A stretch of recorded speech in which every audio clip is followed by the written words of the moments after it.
그러면은 2부에서는 이제 SNS 앱 트렌드를 알려드리는 코너 잽잽잽입니다. 와, 저희 2부 넘어가기 전에 지금 라이브 방송에서 채팅창에 김늑대 씨가 댓글을 남겨주셨어요. 네네. SNS 영화라기에 영화 전처남이 생각났어요. 소심한 남자가 한 모쏠 커뮤니티에서 우연히 한 여자를 도와주고 친해졌다는 글을 올렸다가 커뮤니티 사람들의 십시일반 연애 코치를 받아서 고생 끝에 연애에 골인하는. 오, 보셨나요? 저는 보지는 않았고 근데 전처남 드라마도 있고 이렇지 않나요? 되게 유명한 일본 작품으로 알고 있기는 해가지고 그래서 되게 뭔가 소심하고 막 안경 쓰고 막 이렇게 말 못 걸고 이런 이제 남자분이 점점 바뀌는 그런 내용으로 아마 알고 있어요. 아, 저 이 포스터 뭔가 방금 검색해봤는데 네. 이 포스터는 굉장히 익숙하죠. 근데 일본이 실제로 이렇게 연애 코치를 이렇게 스레드로 이렇게 빨리 하더라고요. 그 일본에 아마 그런 또 채널이 있을 텐데 거기서 예를 들면 내가 지금 뭐 누구한테 고백하러 간다 그러면 다들 막 실시간으로 막 이런 댓글들을 하면서 막 코치도 해주고 막 다음에 어떻게 됐어 하면서 막 알려줘 이렇게 하고 그렇죠. 그 일본 같은 경우는 이제 파랑새를 SNS로 굉장히 많이 쓴다고 알고 있어요. 그래가지고 그게 파랑새였나 보다. 네, 그런 스레드로 막 얘기하는 문화가 아마 있을 것 같아요. 근데 그게 실제로 되게 사람들이 자기 일처럼 되게 감명받고 성공하면 되게 막 자기 일처럼 좋아하고 전처남이 정말 일본의 그런 문화를 딱 따온 그런 영화인 것 같아요. 이게 또 한국이랑은 또 다른 문화인 것 같아요. 그렇죠. 한국에서도 뭐 그런 경우가 없지는 않은데 이렇게 실시간으로 뭔가 하는 느낌은 덜한 것 같아요. 네, 막 실시간으로 뭔가 중계하고 네네네. 내가 고백하러 가는 길을 이러진 않고 또 거기서 되게 열심히 막 응원하고 막 조언하고 이런 분위기도 그런 문화는 한국에도 있기는 할 텐데 아무래도 약간 일본에서는 이렇게 작품이 나올 정도로 되게 대표적인 문화인 게 아닌가 싶어요. 네, 아마 제가 알기로는 일본에서 이렇게 되게 인터넷으로 더 온라인으로 대화하는 그런 걸 더 선호하는 분위기로 많이 좀 가고 있어가지고 그런 것도 있는 것 같아요. 재밌네요. 그러면은 우리 잽잽잽 이 코너 정말 오랜만에 하는 것 같은데 오늘은 SNS 앱에 관해서 얘기해 보려고 합니다. 그러면 각자 가볍게 가장 많이 쓰는 업무 외에 가장 많이 쓰는 SNS를 공유하는 것부터 시작해 볼까요? 업무 외에. 업무 외에 저부터 얘기해 볼까요? 네. 업무 외에 가장 많이 쓰는 거는 사실 너튜브인 것 같아요. 네, 저는 생각보다 인별그램을 많이 안 보고 뭐 너튜브를 그나마 원래는 제가 얼굴책을 업무 때문에도 그렇고 가장 많이 봤었는데 최근 들어서는 좀 피로도도 있고 잘 안 보게 되고 그나마 보는 게 너튜브인 것 같아요. 업무가 아니면. 저도 이제 업무 때문에 SNS 너무 많이 하다 보니까 저도 SNS에 피로도가 굉장히 높은 상황인데 너튜브도 SNS로 치면 당연히 너튜브를 제일 많이 하고 그래도 이제 그 외에 정말로 뭔가 내가 뭘 공유하고 막 이러는 걸 SNS로 본다면은 인별그램을 제일 그래도 그나마 하는 것 같아요. 왜냐면은 저는 인별그램에 스토리를 많이 해요. 가볍게 뭐 산책을 하다가 하늘이 너무 예쁘거나 아니면은 막 맛있는 걸 먹었거나 그럴 때 그냥 잠깐 정말 짧게 찍어서 올리는 저 스토리를 많이 활용하는 것 같아요. 피드에 올리는 것보다. 저도 스토리를 보게 된 지는 최근이에요. 그러니까 원래 인별그램에 예전에 저는 되게 게시글도 공유를 되게 많이 했었는데 어느 순간 안 하게 됐고 그나마 보는 거를 스토리를 좀 많이 봐요. 왜냐면은 어쨌든 그 스토리는 그때 아니면은 그 사람이 올린 그 시간 아니면 그 이후에 못 보니까 스토리를 좀 주로 보는 것 같아요. 네, 그래서 어느 순간부터 그게 스토리가 훨씬 익숙해진 것 같아요. 스토리에 올리고 스토리를 보고 피드보다. 이게 생각보다 이제 얼굴책도 그렇고 인별그램도 그렇고 게시글을 남기면 그게 약간 영구적으로 남아있다는 것에 대한 부담감이 없잖아 있는 것 같아요. 네. 그리고 그러다 보니까 10대들?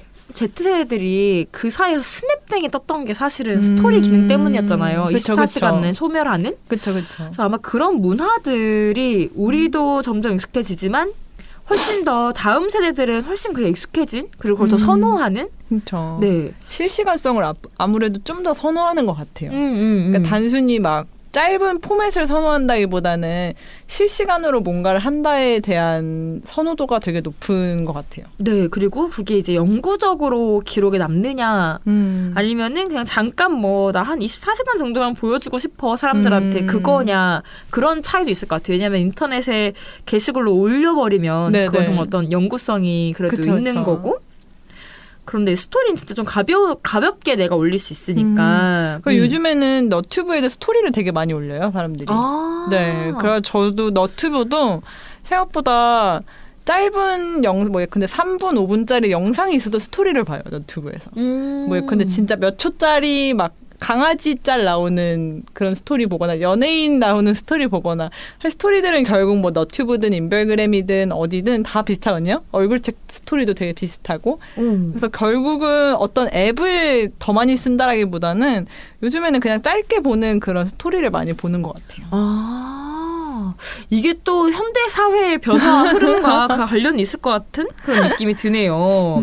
그렇죠. 아니면은 저희는 뭐 업무 때문이기도 하지만 띵동을 진짜 많이 보긴 하죠. 아무래도. 띵동. 근데 띵동 재밌어요. 되게 그쵸? 가볍게 보기에 좋고 정말 얼굴책은 솔직하게 말해서 이젠 업무 외에는 거의 안 들어가는 것 같아요.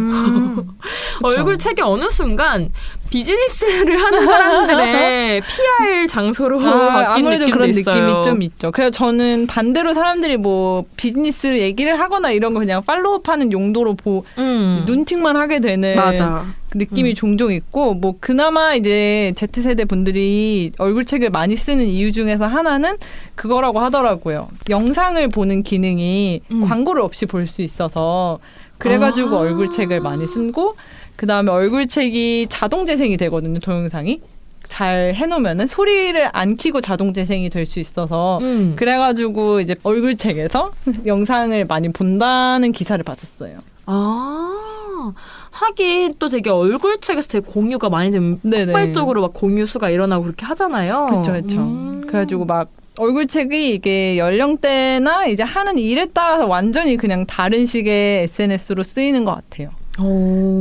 근데 저희는 어쨌든 이제 사회생활을 하는 연령대니까 그렇게 비즈니스로 쓰시는 분들이 대부분인데 이제 여전히 이제 띵동같이 이제 10대, 20대 분들이 많은 곳에서도 자기 페이스북 아이디 막 홍보하면서 얘기하시는데 그분들은 전혀 어떻게 보면 저희 10대 때 썼던 거랑 비슷하게 뭔가 자기가 좋아하는 뭐 약간 얼굴책 그룹에 들어간다든지 이런 식으로 또 전혀 다르게 쓰고 있는 것 같아요. 어쩌면 딱 그 적재적소에 그 나이대 아니면 네. 그 상황 그 위치에 따라서 SNS를 쓰는 쓰임새가 다 달라지는 것 같기도 해요. 그렇죠. 여전히 아직도 그 텍스트를 기반으로 하는 SNS가 얼굴책 말고 다른 게 없기는 해요. 맞아요. 왜냐하면 또 그 파랑새는 짧은 좀 글 위주로 돼 있고 생각해보면 저희 기자할 때는 또 얼굴책을 저희 기사 공유하는 걸로 많이 썼잖아요. 그렇죠. 이게 다 저희가 어떤 포지션에 있냐에 따라서 달라지는 것 같아요. 맞아요. 저희가 평소에 쓴 SNS, 지금까지 나온 앱들에 대해서 엄청 다양하게 얘기를 했는데 뭐 얼굴책, 뭐 인별그램, 너튜브, 그 파랑새 얘기도 했었고요. 네. 되게 다양하게 얘기를 했는데 그러면 이제 앞으로 어떤 앱이 더 주목을 받을지 아니면 어떤 식으로 소셜 미디어가 바뀔지 그러니까 그 전후에 대한 얘기를 좀 해보면 재밌을 것 같아요. 네. 앞에서 말하지 않은 아예 새로운 SNS를 얘기해 좋겠네요. 그렇죠.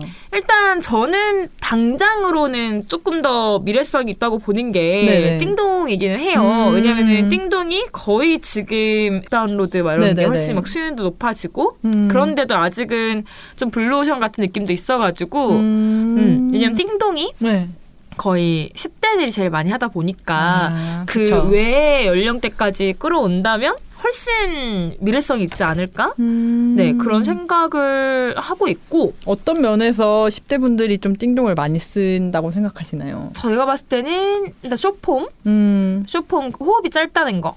왜냐면은 최근 10대들의 집중력 평균 집중력이 7초라고 나왔다고 해요. 영상 시청 그 지속력에 대한 평균 네네. 집중력이. 그래서 어떻게 보면 띵동이 굉장히 최적화된 이제 그거고, 또 하나가 어떻게 보면 띵동의 대표적인 인터랙티브죠. 뭐 듀엣이나 뭐 이어찍기라던가 뭐 동영상 회신이라던가 그런 인터랙티브 쌍방향적인 그런 게 가능한 플랫폼이라는 것도 10대들이 좋아하는 이유이지 네네. 않을까. 그러겠네요.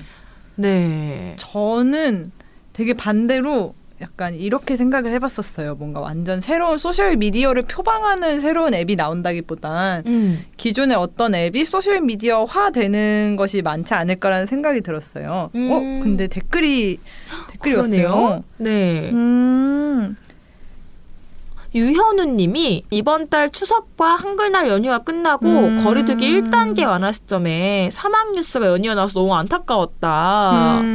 아, 지금 뭔가 좀 그쵸. 흉흉한 분위기에 대해서. 그렇죠. 아무래도 SNS에서 항상 이런 뉴스를 좀 부정적인 뉴스? 아니면 되게 안타까운 소식들이 올해는 특히 많았잖아요. 네. 그래서 그걸 소셜미디어에서 보다 보니까 되게 같이 그런 감정에 전이되는 경우들이 되게 많았고 저도 좀 긍정적인 얘기나 긍정적인 소식 아니면은 그런 힘든 일이 있을 때 서로 이제 북돋아주는 분위기가 좀 더 SNS에서 많아졌으면 좋겠다는 생각은 들더라고요. 맞아요. 그래서 사실 저희 띵동에 댓글들 많이 달리는 게 왜 2020년에 사건 사고가 너무 많다, 너무 힘들다. 그쵸. 그런 얘기 되게 많이 나오더라고요. 특히나 코로나 때문에 사실상 SNS가 이전보다 작년보다도 훨씬 더 약간 쓰이는 시간대, 체류 시간이 많아진 것 같아요. 장난 아니죠. 그러다 보니까 이제 이 SNS를 어떻게 잘 활용할지에 대한 고민을 할 수밖에 없는 거죠. 아무래도.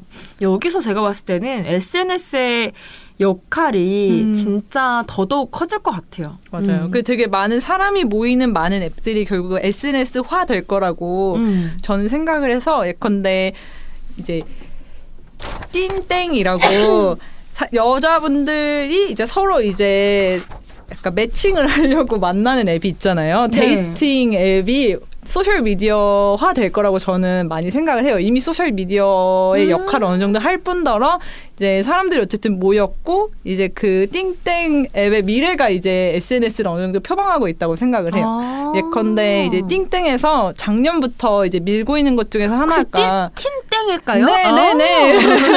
네, 대표적인 데이팅 앱. 이 데이팅 앱이 이제 글로벌리하게 매출이 막 1, 2위를 다투는 앱이거든요. 저희가 이제 SNS에 관련해서 얘기를 할 때 빠질 때가 많은데 사실 저는 이런 틴땡 앱이 소셜 미디어라고 이미 생각을 하는 이유 중에서 하나가 이제 틴땡 앱에서 최근에 오리지널 콘텐츠를 만든 적이 있었어요. 작년부터 시작해서. 맞아요. 그 선택형으로 만들었다는 기사를 맞아요. 봤어요. 선택형으로 약간 지구가 멸망하기 직전에 어떤 선택을 할 것이냐를 놓고서 약간 게임처럼 인터랙티브하게 하는 거를 이제 틴땡에서 만들었는데 그걸 하는 이유는 결국 사람들이 그 인터랙티브한 콘텐츠를 해서 앱에서 체류를 하거니와 그 결과를 이제 서로 공유를 하는 거예요. 그러면서 너는 이 선택을 할 때 이런 선택을 하는 사람이구나 하면서 호감도가 올라가기도 하고 그런 식으로 어떻게 보면은 결국 소셜미디어의 중요한 특징 중에서 하나는 공유를 한다라는 건데 이제 틴땡이 그거를 지향하고 있다라는 걸 알 수 있는 대목이었어요. 그래서 이게 소셜미디어화가 되는구나라는 생각이 들었죠. 아무래도. 저는 미국에 있는 사람들한테 틴땡의 쓰임새에 대해서 물어봤더니 정말로 이제 거기서 어떤 동네 친구나 진짜 나랑 어떤 성향이 맞는 친구를 찾고 싶어서 사용하는 사람들도 있대요.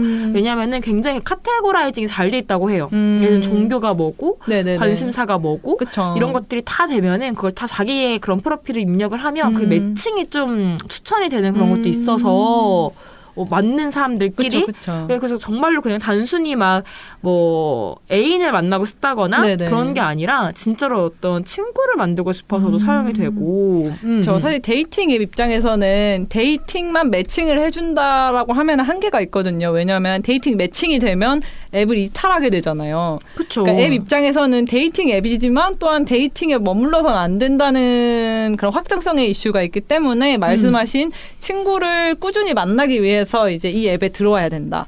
아니면은 이런 콘텐츠를 해서 이 내용을 서로 공유하는 커뮤니티를 아니면은 뭐 1대1 관계를 만든다 이런 식처럼 그 앱에서 사람들이 더 많이 체류를 하고 네트워크를 형성할 수 있게 해야 되기 때문에 참 그게 웃긴 것 같아요. 데이팅 앱이지만 데이팅에 머무르지 않게 하기 위해서 SNS화가 된다는 것도 어떻게 보면 되게 재밌는 부분 중에는 하나인 것 같고요. 네. 게임들도 당연히 소셜 미디어에 가까워지는 게임들이 있는 것 같아요. 보면 그 동물의 땡 네네네. 그것도 어떻게 보면은 소셜 그쵸, 미디어 그쵸. 같은 역할이잖아요. 그렇죠.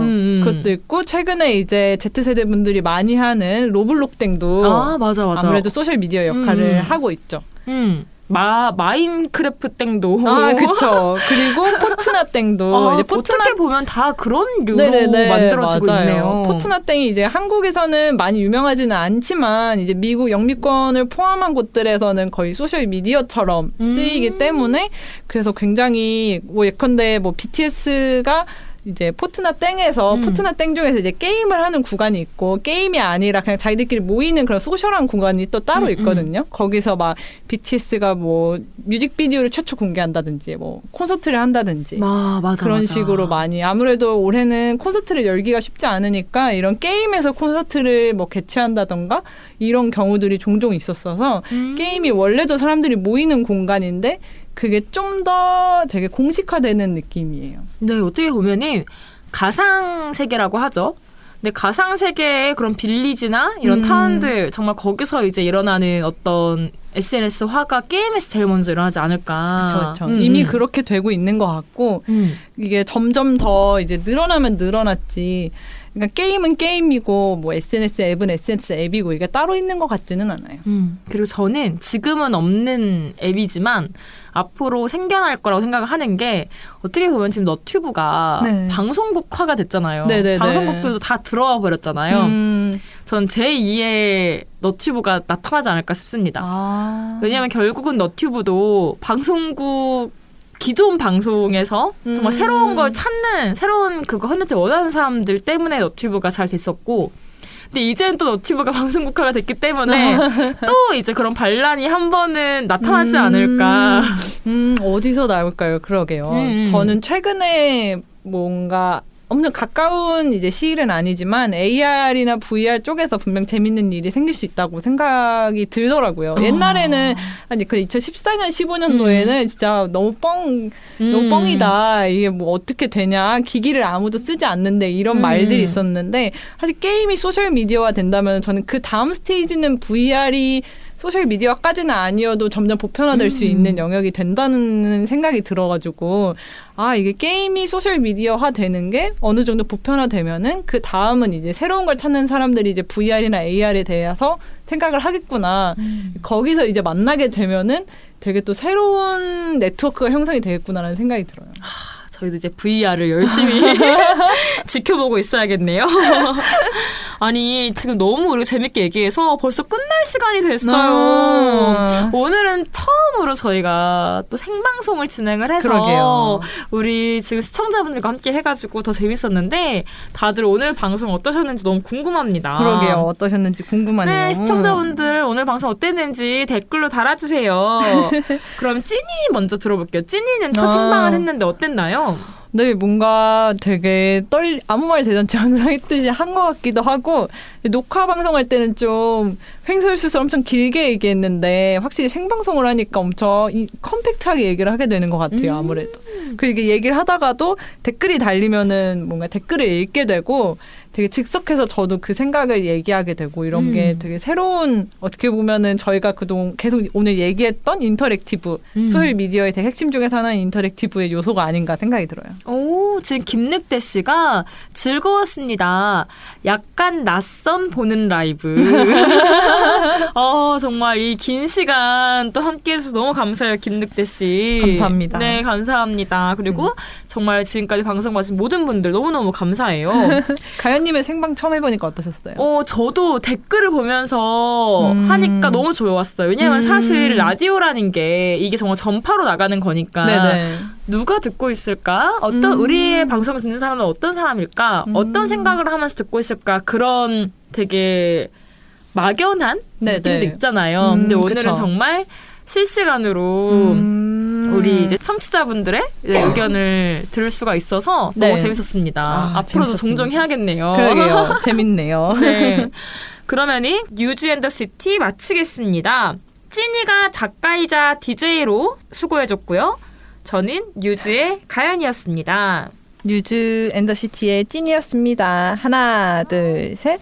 오늘도 오늘도 반가웠습니다. 반가웠습니다. 굿나잇.